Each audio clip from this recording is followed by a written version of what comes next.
Estamos en el siglo II de la era cristiana.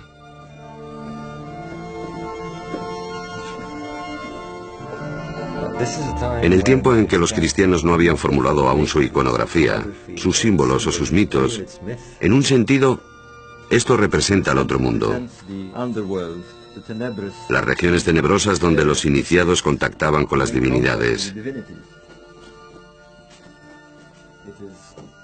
Es la luz que penetra en la oscuridad, buscando un camino a la vida futura. Los portales de la inmortalidad a través de la muerte. Y así, los iniciados llegaban aquí en total oscuridad, quizás sin antorchas, a impregnarse del espíritu del lugar. Simbolizaban el tránsito de la vida a la muerte y a la resurrección.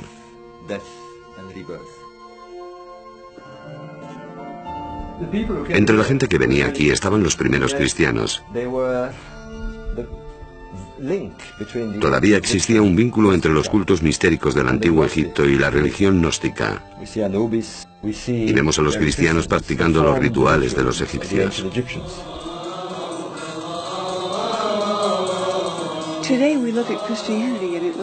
Hoy vemos el cristianismo y parece muy variado, desde los baptistas a los ortodoxos rusos, a los calvinistas y a los católicos romanos. Pero en el siglo I la variedad era mayor aún, porque no existía el canon de las escrituras del Nuevo Testamento, ni un credo universal, ni tampoco una estructura específica. Lo que me fascina es que entonces el cristianismo era más plural de lo que es hoy.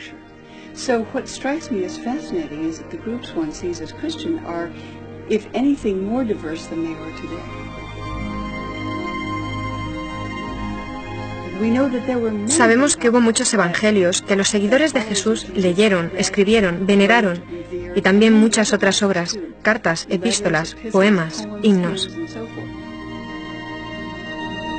Los cristianos contemplan los inicios de su fe con nostalgia. Un tiempo en que la palabra de Jesús y sus apóstoles sonaba como auténtica, cuando el credo era claro y su contenido incontestable. Pero ahora los documentos descubiertos arrojan otra luz sobre sus orígenes. Si los cristianos hoy veneran a Jesús como al único Hijo engendrado por Dios, que murió para redimirnos de nuestros pecados, los primeros seguidores de Jesús parecen haber tenido creencias diferentes. Los cristianos judaicos cayeron sobre el valor de salvación del sacrificio de Cristo en la cruz. Creían que era un iluminado, un iluminador. Para ellos, no hay nacimiento virginal, ni resurrección, ni cruz, solo las palabras de Jesús, percibido como la encarnación de la sabiduría divina. Jesús de Nazaret, hombre o mito. Los que estuvieron con él no parece que lo recordasen como al único Hijo de Dios, pero perecieron en el holocausto del alzamiento judío contra Roma. Lo describen tan claramente los evangelios. Se escribieron 2, 3 generaciones después de Cristo, en distintas ciudades mediterráneas. Entonces surgió otra imagen, la de Jesús como Hijo de Dios. Sin embargo, persistían ecos de los primeros tiempos. Edad Media, el sur de Francia. Una fe diferente surgía y proponía otra visión de Cristo. La Iglesia considera herejes a esa gente, peor que demonios. Durante décadas, la furia de la Iglesia se alza contra los cristianos gnósticos. Los cruzados diezmaron a la población. Se creó la Inquisición para quemar a esos cátaros, como ellos se llamaban a sí mismos, los purificados, los puros.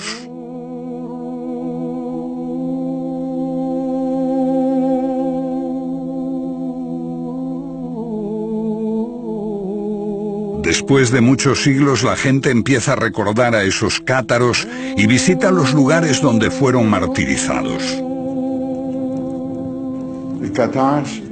Los cátaros no fueron precursores de la Reforma. No eran una herejía de la fe católica. La suya fue una fe diferente y se remonta a los primeros tiempos del cristianismo, o incluso antes, cuando la gente veía el mundo como un reino de sombras, de espaldas a la realidad, a la verdad auténtica. Un hombre atado, incapaz de moverse, creyendo que las sombras que ve en la pared son la realidad. Sombras proyectadas por el mundo divino que está detrás de él. Mira, hombre. Es así como el filósofo griego Platón describía al hombre. Los iniciados en las religiones mistéricas creían que podían liberarse de las ataduras y hallar la gnosis, el conocimiento, en su corazón. Un conocimiento secreto que transforma al hombre y lo hace consciente de la verdad, del mundo espiritual. Son los gnósticos. Los estudiosos creen que esa búsqueda también caracterizó al cristianismo primitivo, antes de que se escribieran nuestros evangelios. Hay ecos de eso en las palabras de Pablo, que habla de buscar a Cristo dentro de uno mismo, y también en otros documentos hallados hace casi 60 años en Nag Hammadi, Egipto. Los libros de Nag Hammadi son más importantes que los manuscritos del Mar Muerto, porque arrojan una nueva luz sobre el cristianismo, Jesús y Dios.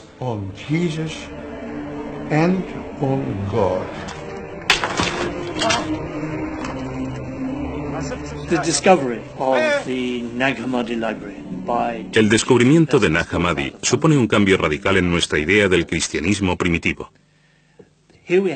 Tenemos aquí 52 manuscritos que nos hablan del primer cristianismo. Estaban asociados posiblemente a un monasterio cristiano egipcio. Estos libros se enterraron en el siglo IV para evitar su destrucción.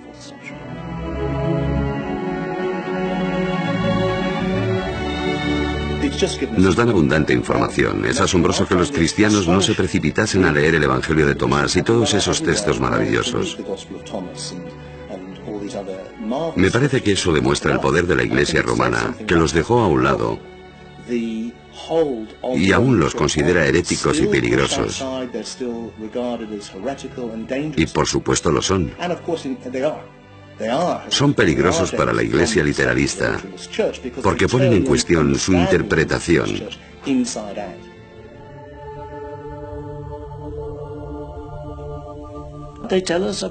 Nos hablan de las diversas formas en que la gente creía que se podía hallar la salvación.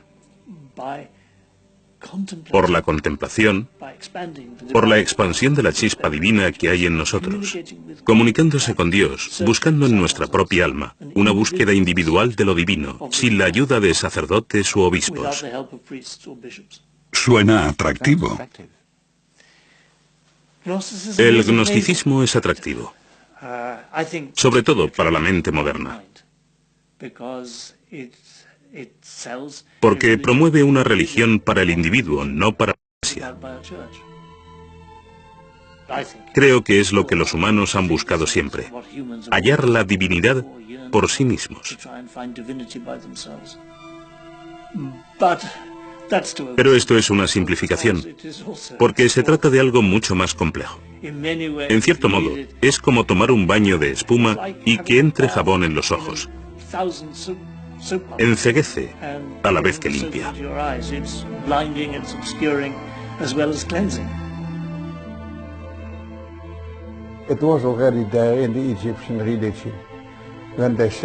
Ya en la religión egipcia, se decía que el hombre después de la muerte se convertía en Osiris, se integraba en Dios.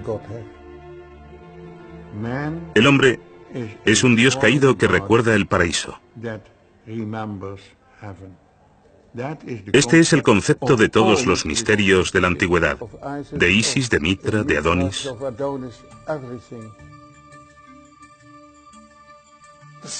El punto central del gnosticismo es que todos nacemos con una chispa divina dentro, y que el deber de los creyentes es hallar esa chispa y expandirla, tomar contacto con Dios mirando en nuestro interior. La gnosis. Gnosis significa autoconocimiento. ¿Qué es autoconocimiento? ¿Éxtasis? ¿Psicoanálisis? ¿Qué es?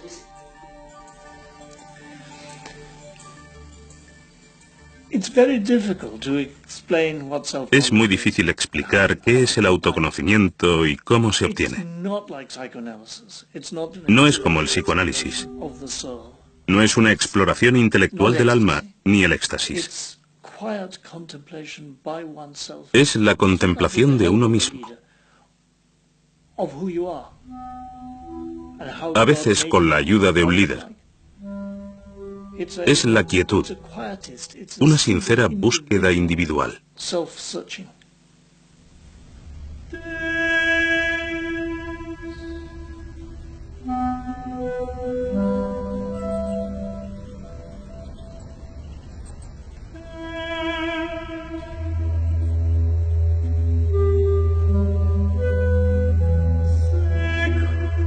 Creo que la idea básica que subyace en el gnosticismo es que estamos confundidos en nuestra idea sobre lo que es la vida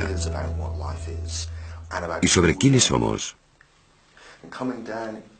Adentrarnos en un entorno como este echa abajo nuestros esquemas. Estás cara a cara con el mayor de los misterios, la muerte. La idea de que dejarás de existir como forma física y te enfrentas con el misterio absoluto del que proviene todo, el misterio que somos, el misterio que es.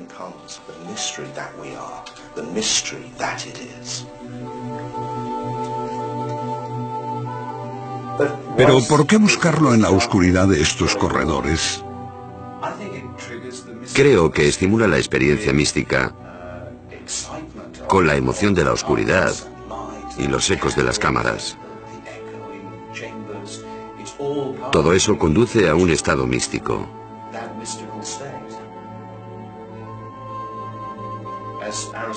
Como decía Aristóteles sobre los misterios, no vas allí a aprender, sino a experimentar. Si crees que solo es un proceso intelectual, te equivocas. Es algo mucho más grande que eso.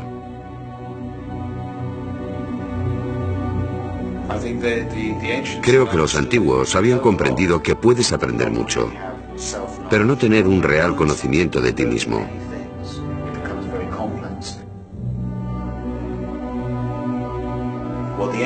Lo que los antiguos buscan es un retorno a la totalidad, el conocimiento de la unidad de todas las cosas.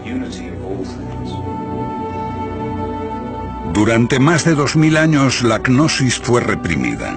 Principalmente supimos algo de ella por las acusaciones de los padres de la Iglesia. Pero el hallazgo de Nag Hammadi en 1945 cambió para siempre nuestra forma de ver los orígenes del cristianismo. Los que los hallaron al principio los desecharon.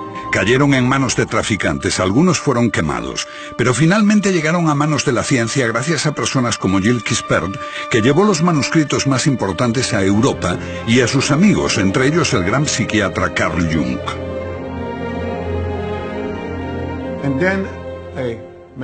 Entonces me fui a Egipto, a El Cairo. Y en esta sala negocié con el director de esta institución y descubrí que esos códices no serían publicados si este Códex de Jung no volvía al Museo Copto de El Cairo. Ahora acumulan polvo en una pequeña sala, abiertos quizá una vez cada 10 años y solo en presencia de un funcionario del museo, la policía secreta y un juez. Quispel es bien recibido. Todos los manuscritos de Nag Hammadi se publicaron cuando devolvió el más preciado, el Evangelio de Tomás, con las palabras de Jesús.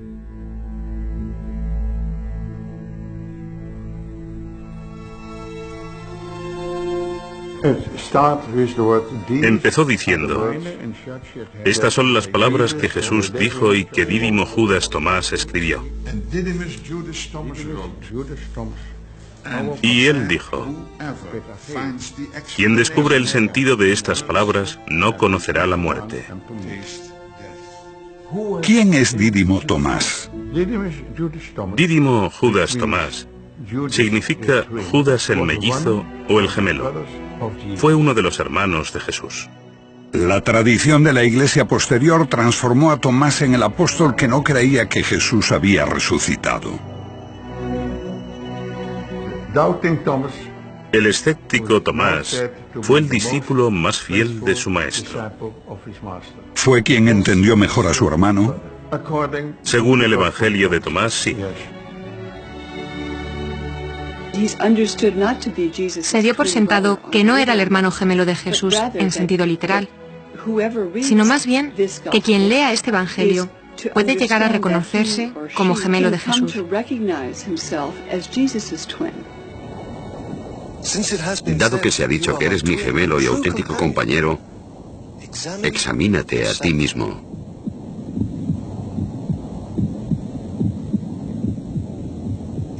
Examinarse a uno mismo. Así puedes comprender quién eres.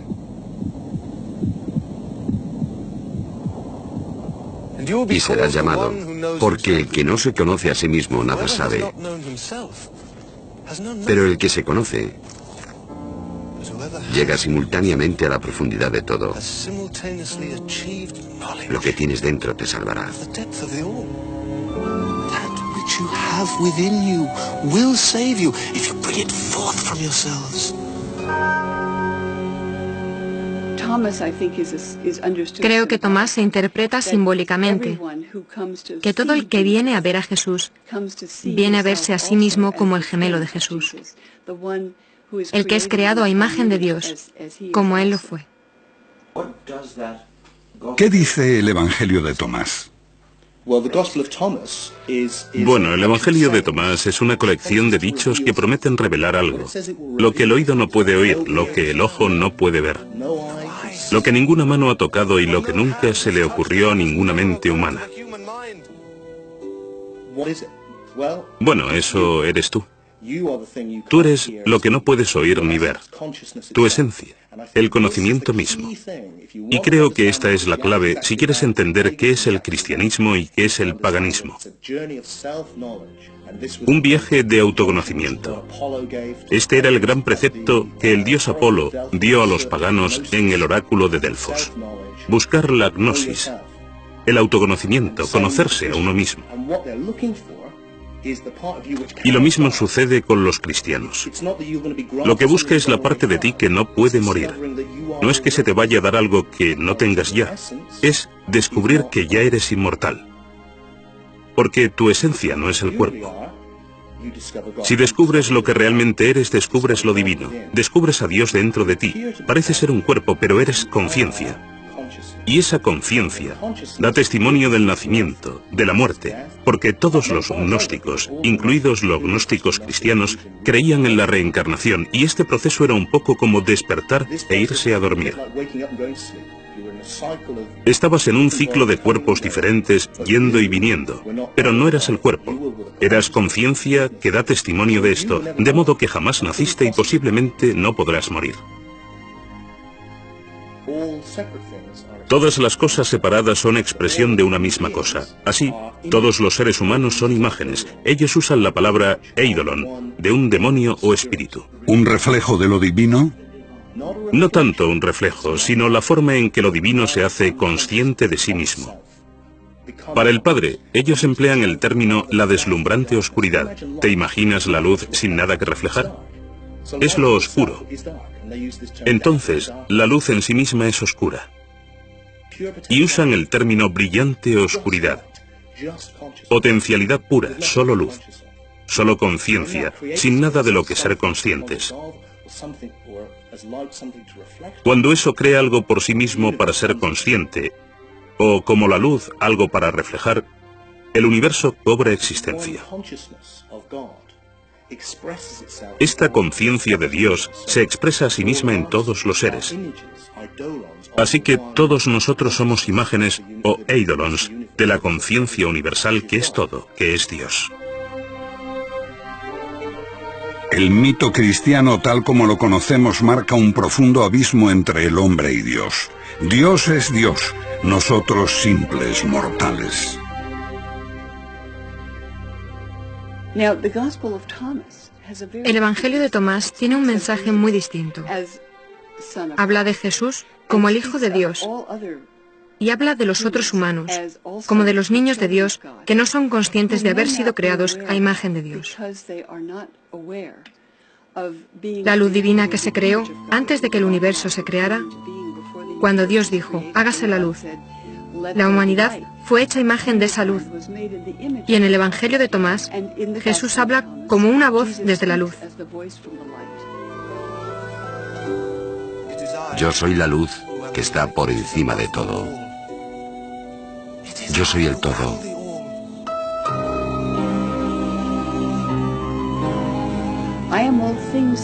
Soy todas las cosas. Todas las cosas salen de mí. Estoy en todas las cosas. Rompe un trozo de madera y estoy allí. Levanta la piedra y me encontrarás.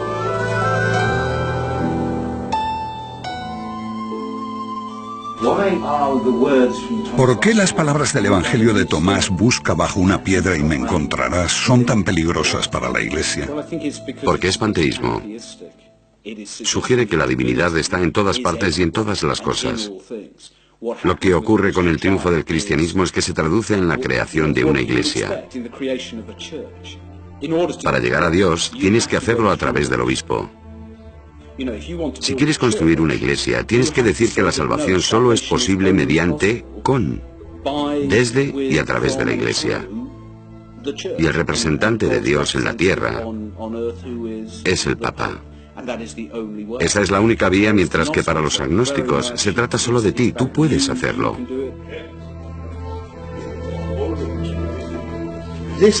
Esa fue la revelación de la gnosis, que tu esencia es inmortal. No tenías que ganártelo siendo un buen chico, obedeciendo las normas. Por eso los gnósticos son bastante anarquistas, son librepensadores, libertinos, no obedecen reglas. Y por supuesto, su gran héroe Jesús es descrito en sus relatos como un libertino que se relaciona con prostitutas y gente poco respetable. Él rompe las normas, no respeta el sábado y ataca a las autoridades religiosas. Es un clásico carácter gnóstico. Ellos eran así. Porque para ellos no hay que obedecer las reglas. Para ellos se trata de descubrirse a sí mismos, lo que eres de verdad. En el Evangelio de Tomás el mensaje es más importante que el mensajero. Es anterior a los 4 evangelios, como ocurre con un hombre considerado como fundador de la fe cristiana, pero que se empieza a ver con una luz diferente, Pablo. Pablo es gnóstico, habla del Cristo interior. Habla de la inmortalidad, como las escuelas mistéricas, porque Pablo existe antes de la historia literal. Pablo es un personaje totalmente malinterpretado en la historia. En tiempos de Pablo, digamos, no hay división entre gnosticismo y literalismo, porque el literalismo no se había desarrollado aún. 2 generaciones después, los evangelios de la Biblia hablan en detalle de la vida de Jesús. El mensajero se hace más importante que el mensaje, y Jesús pasa a ser literalmente el Hijo de Dios.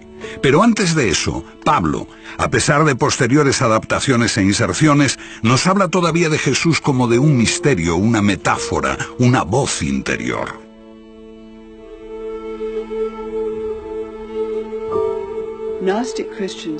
Los cristianos gnósticos creían que Pablo era su maestro, el padre de la Iglesia, Tertuliano, que despreciaba a los gnósticos. Llamaba a Pablo el apóstol de los herejes, porque los herejes, pensaban, amaban a Pablo, citan a Pablo, apoyan a Pablo, porque su enseñanza es muy misteriosa y a veces muy profunda. Si es así, el pensamiento de Pablo coincide con la mayor parte de las ideas elaboradas aquí. Quizá la ciudad más grande de la antigüedad, en la encrucijada de Asia, África y Europa, la ciudad de Alejandría. Alejandría en ese tiempo, la segunda ciudad del occidente. Allí se originó el gnosticismo. Allí vivían los egipcios, los griegos, Y había más judíos en Alejandría que en Judea y Galilea en aquella época.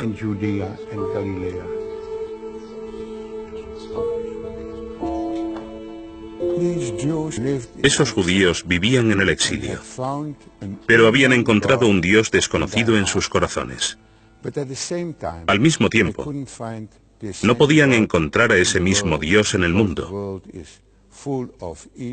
porque el mundo estaba lleno de mal y sufrimiento.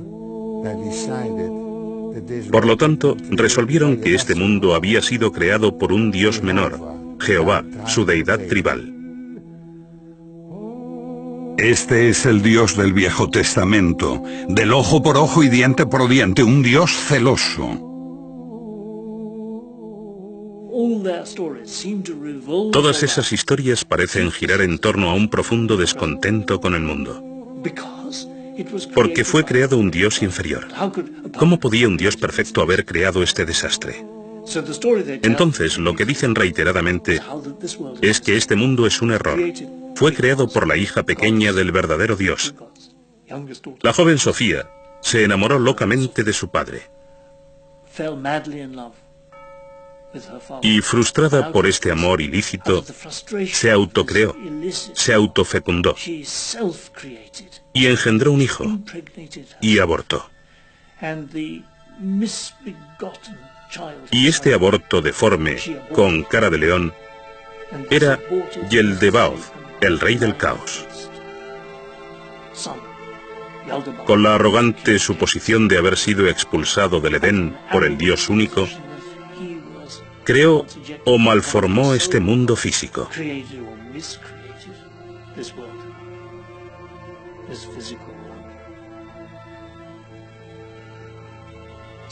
Entonces, este mundo es el fruto de una pasión ilícita y fue creado por Yeldebaoth, al que los judíos veneraban como el auténtico Dios. Este aprisionó al hombre en la materia, envolvió su alma eterna y divina en un cuerpo mortal. El creador de este mundo físico modeló al hombre a su propia imagen, para siempre esclavo de la materia. Y el buen Dios, el verdadero, lleno de misericordia, envió a Jesús para redimir a la humanidad de Yeldebaoth.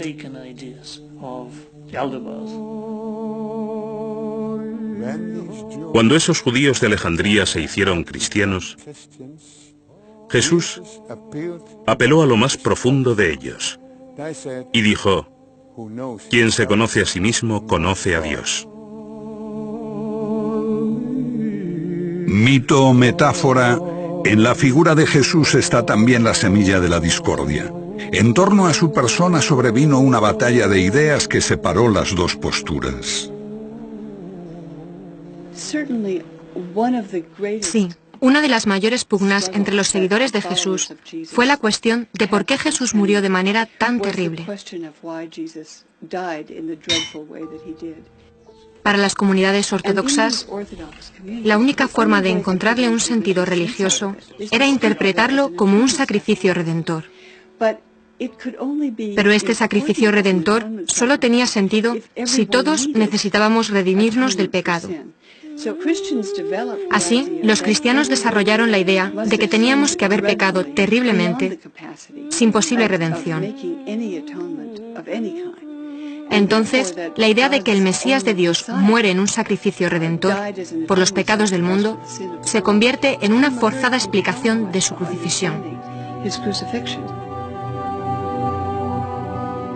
Así nace un nuevo elemento en la relación entre el hombre y la divinidad: el pecado original. El elemento central del mensaje cristiano, su fuerza, reside en la culpa, que Dios está mirando, sabiendo no solo todo lo que hacemos, sino también todo lo que pensamos. Creo que el cristianismo es bastante excepcional en el sentido de que Dios lo ve todo y castiga a los creyentes por sus malos pensamientos por los pecados de la mente. El pecado y la culpa crearon un credo en el que predomina el miedo a Dios y al infierno, siempre presente en las prédicas de los sacerdotes. No es una idea que compartieran los gnósticos. La palabra pecador no figura en su diccionario.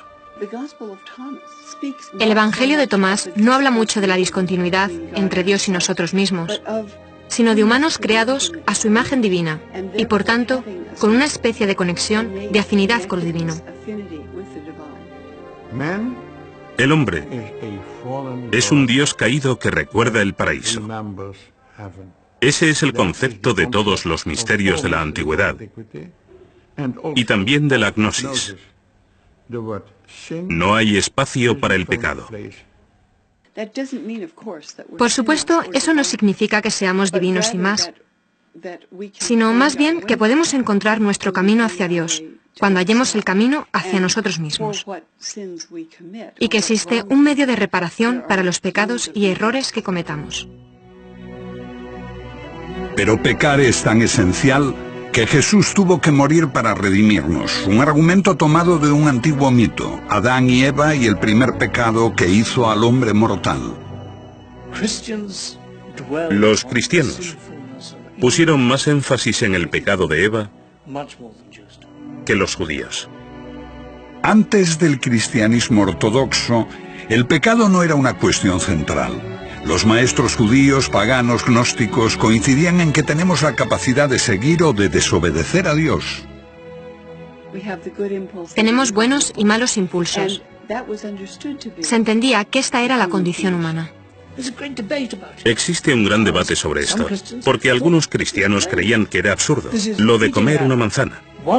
Una desobediencia inocente por la que Dios condena a los hombres a una existencia inferior, lejos del paraíso. Un castigo totalmente desproporcionado. Hay un relato gnóstico que dice que la serpiente del jardín del Edén es Jesús. Jesús es quien da a los hombres el árbol de la ciencia. Es Jesús quien dice a los humanos, comed. Y es Jesús quien se enfrenta a la miserable envidia del Padre, que no quiere que los humanos se conviertan en dioses. El Creador envidia la belleza de su creación y no quiere que los humanos alcancen el conocimiento, porque, como dice el Génesis, cuando comes del árbol del conocimiento, eres como Dios.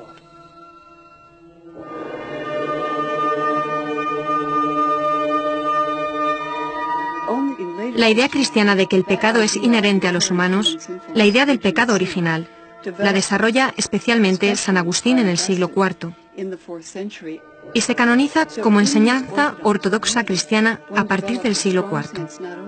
Esas comunidades ortodoxas desarrollan no solo un fuerte sentido de la distancia entre el hombre y Dios, sino que hay una condición pecaminosa en el hombre, innata e irredimible, aparte de que la muerte de Cristo se entiende como sacrificio. Así, el cristianismo convencional, el cristianismo canónico, que se desarrolla en el siglo II, fue muy debatido. Algunos cristianos, por ejemplo, creían que Jesús era una figura divina y opinaban que era impropio que hubiese sufrido en la cruz. Y contaban cuentos para justificar sus creencias, como que cuando Jesús fue llevado al Gólgota después de ser flagelado, y era obvio que estaba débil, los soldados hicieron que Simón Cireneo cargase la cruz. Y entonces Jesús, viendo la oportunidad perfecta, se intercambió con Simón. Simón cogió el aspecto de Jesús y fue crucificado. Mientras Jesús se escabulló en la multitud, subió al cielo y revoloteó sobre la cruz, riéndose del éxito de su engaño. O riendo como ríe Buda, sonriendo pasivamente, por la calma y la paz de quien nos ha iluminado, dándonos su conocimiento. Jesús, un iluminador, la voz, el símbolo de lo divino. Un gnóstico veía a Jesús como al hombre que recibió la iluminación con el bautismo, cuando se transforma como Buda en aquel que conoce, el Cristo.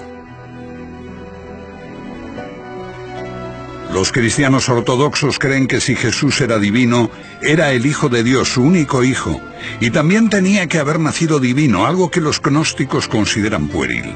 La ruptura queda clara con el último evangelio, el de Juan.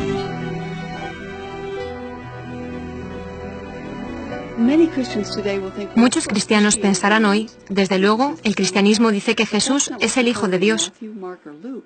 Pero esto no es lo que vemos en Mateo, Marcos o Lucas. Encuentras que Jesús es el Mesías de Dios, el que enseña el camino de la rectitud. Se podía ser un judío muy devoto y seguir a Jesús en eso.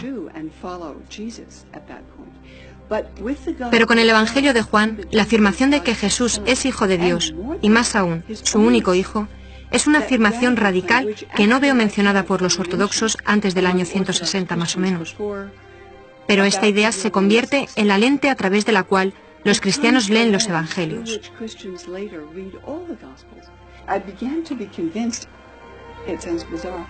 Empecé a convencerme, aunque parece raro, de que el Evangelio de Juan se escribió para contradecir esta otra opinión, y cambia la interpretación del mensaje cristiano de forma total. Jesús, el único Hijo de Dios, pero para los gnósticos era una metáfora, un símbolo de lo divino que reside oculto en todos nosotros. En ese sentido, todos somos hijos de Dios. Todos somos hijos de Dios, si descubrimos nuestra verdadera identidad. Si no, nos hallamos en estado de muerte. Esto es fascinante, creo. Estamos muertos. Para los gnósticos y los místicos, este es el otro mundo en el que estamos muertos en espíritu, porque creemos que somos el cuerpo y no es así. Somos Dios, si acaso. Somos la única conciencia del universo. Nos confundimos a nosotros mismos por esos cuerpos individuales y todos los problemas que causan. Lo que necesitamos es resucitar. Y la historia completa es así. Necesitamos morir por la identidad del cuerpo, que es el centro de la cuestión. Y necesitamos resucitar a nuestra verdadera identidad, que es el Hijo de Dios, que es el Cristo, la conciencia del Padre. Entonces todos somos Cristo, y todos necesitamos resucitar, y cuando lo hagamos el Cristo resucitará. En ese sentido, el mito, la historia completa de la crucifixión de Cristo y la resurrección, ¿es un modelo para todos y cada uno de nosotros? Sí, precisamente. Es un modelo que se encarna en la iniciación. Con los literalistas cristianos esto pronto se convierte más bien en una idea macabra. Que al final de los tiempos resucitarás con tu cuerpo y serás de nuevo un cuerpo físico. Porque es lo que creen que le pasó a Jesús. Vino en cuerpo físico y murió literalmente, y eso es exactamente lo que te pasará a ti, o al menos te pasará si comprendiste el mensaje cristiano. Los gnósticos, desde luego, dicen todo lo contrario. Si no comprendes el mensaje, regresarás en un cuerpo por la reencarnación. Si lo comprendes, te darás cuenta de que no eres un cuerpo, que eres el Cristo, uno con Dios, y no será ya necesario este ciclo de reencarnaciones. Casi una fe diferente, un enfoque opuesto. ¿Cuál fue primero? ¿Cuál fue el origen? Tenemos al literalista cristiano Policarpo, y unas décadas después, a mediados del siglo II, tenemos a Tertuliano, diciendo que los seguidores de los gnósticos llenan el universo. Así te haces la idea de que esta iglesia literalista existía desde los apóstoles, y que los gnósticos fueron una desviación muy posterior. Lo que estamos sugiriendo es que en realidad es totalmente al revés. Los gnósticos se propagaron en el siglo I y II y fueron machacados por una iglesia literalista que entonces comenzaba su andadura. La ortodoxia, como la conocemos, surgió después del gnosticismo y en gran medida fue una reacción al mismo. El cristianismo se define por aquello que se le opone. Por oposición al gnosticismo, gradualmente fue defendiendo sus propios términos. A partir de una gran variedad de evangelios y unas 7 u 8 generaciones después de Jesús, los padres de la primera Iglesia ortodoxa empezaron a escoger unos pocos textos que conformarían el Nuevo Testamento y definirían el credo. Creo que la amenaza de persecución obligó a los líderes cristianos a buscar unas enseñanzas básicas en las que todos estuviesen de acuerdo.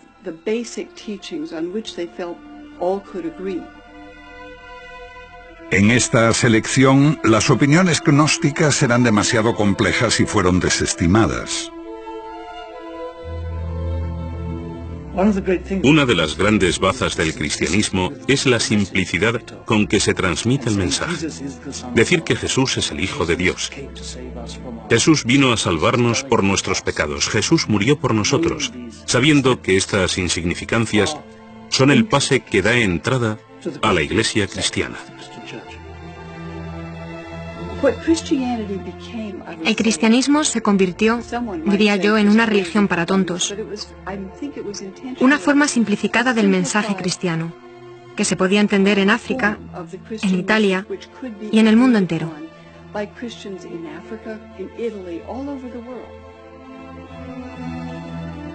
En sentido amplio, los evangelios son una invención. Creo que es un error verlos como una invención, pero se prestan a interpretaciones ambivalentes.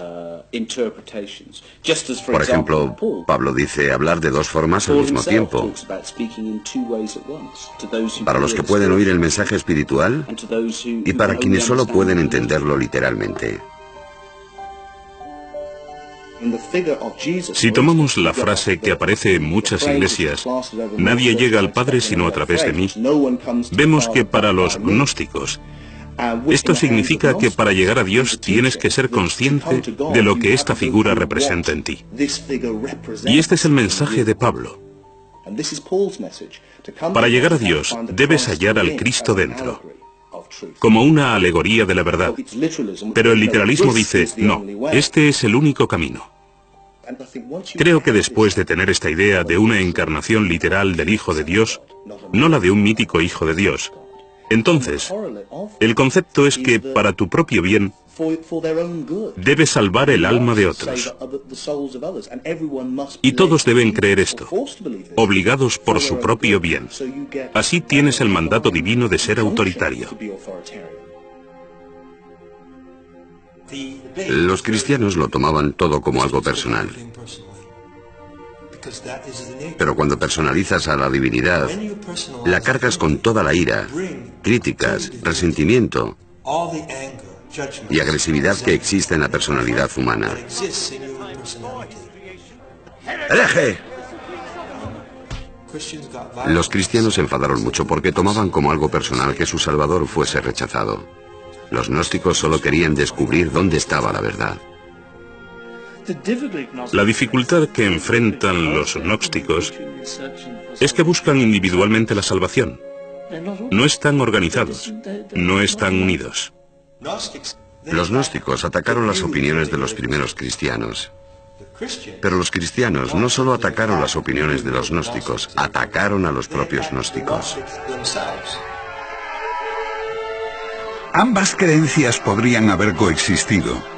Pero con la aparición de este hombre, Constantino, el primer emperador romano en abrazar la fe cristiana, se despertó el ansia de alcanzar el poder supremo en la joven iglesia.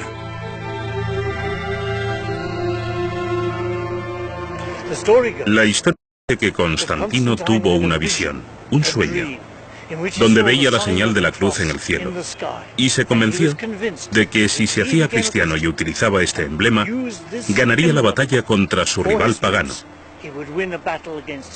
Fue aquí, en el puente Milvio, donde tuvo lugar una gran batalla que colocó al cristianismo en su triunfante camino al éxito.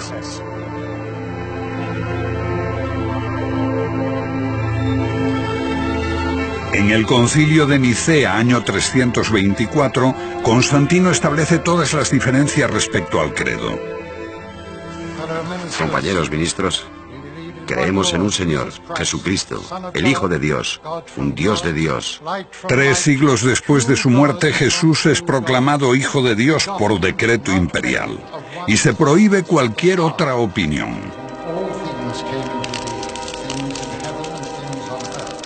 When Christianity allies with the state to create a religious monopoly, that's when Christianity becomes... Cuando el cristianismo se alía con el Estado para crear una religión oficial, es cuando se vuelve algo radicalmente diferente, triunfante, exitoso.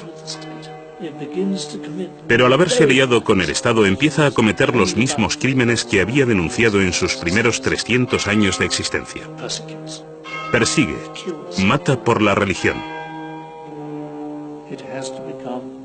Se transforma en una institución jerárquica, opresiva, necesariamente conservadora.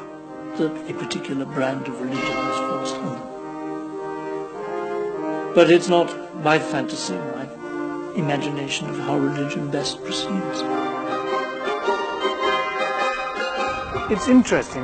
Es interesante Constantino. Cuando Constantino se convierte, uno de sus primeros actos es hacerle a las iglesias de Roma grandes regalos de plata y oro. 12 estatuas de tamaño natural de los apóstoles y 2 estatuas de plata de Jesús en tamaño natural. Así, 20 años después de su conversión, las iglesias de Roma parecen templos paganos, y esto es solo una muestra de la riqueza que obtiene la Iglesia en el siglo IV. La alianza con el Estado significa riqueza para la Iglesia, riqueza para los obispos, riqueza para el Papa de Roma. ¿Es corrupta la Iglesia? Sí. ¿Conserva un sentido de sus orígenes, el sentido de la importancia de la pobreza? Sí. Entonces la Iglesia se divide entre la pobreza y la abstinencia de los monjes y la riqueza de los obispos. Pero aún así, los obispos conservan un sentido de recuerdo de la caridad, de la virtud, lo mejor de ellos. Esto siempre desgarra, hay siempre esta tensión interior. Jesús jamás fundó una iglesia. No dejó instrucciones para una iglesia.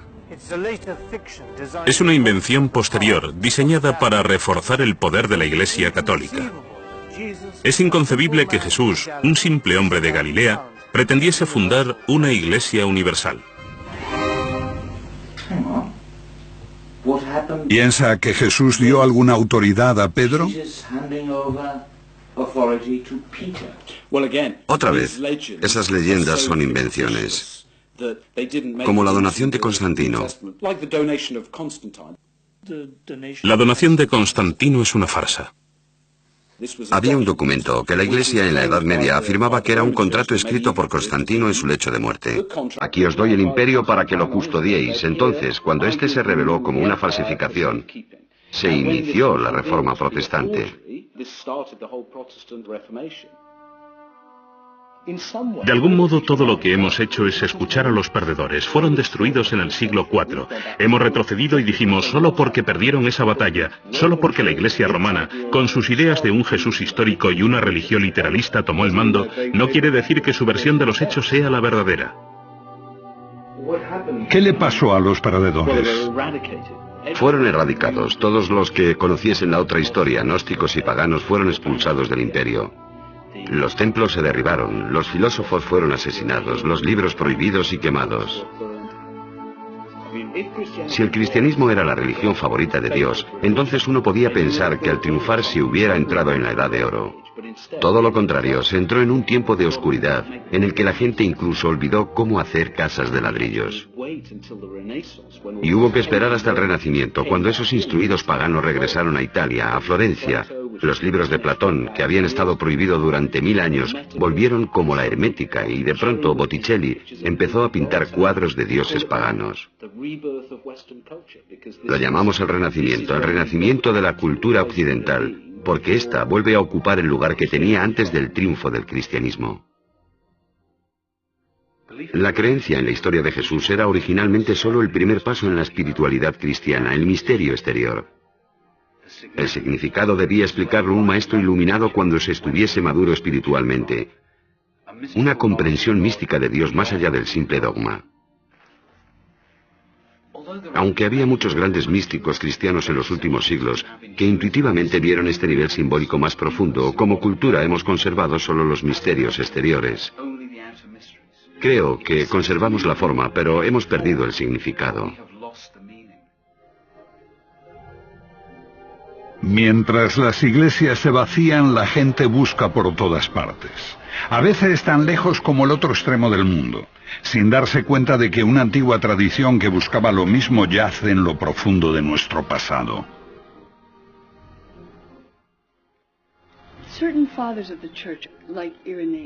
Ciertos padres de la Iglesia, como Irineo, en sus famosos 5 volúmenes contra los herejes, dice que comúnmente son considerados cristianos, pero que no lo son, son herejes. Y tienen características especiales. Primero de todo, aman leer e interpretar las Escrituras. Segundo, buscan guiándose por su propia intuición.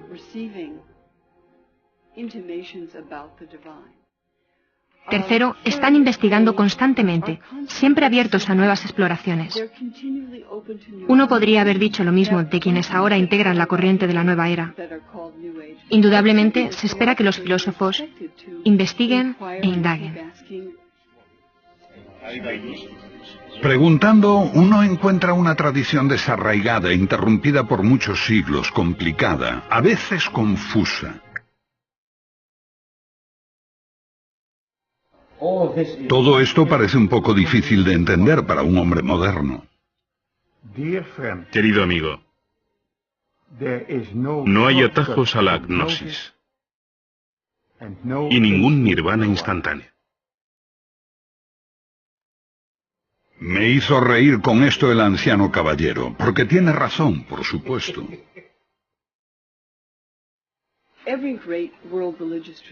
Toda gran tradición religiosa mundial, ya sea el hinduismo, el budismo, el islamismo, el judaísmo, tienen las enseñanzas para todos. La enseñanza esotérica, que se supone siguen todos sus fieles. Y también una enseñanza esotérica o mística. La única que no lo tiene es el cristianismo occidental. Creo que es lamentable que haya sido considerado herético ese camino que mucha gente busca para su propia integridad y desarrollo. Either heretical or a path leading nowhere.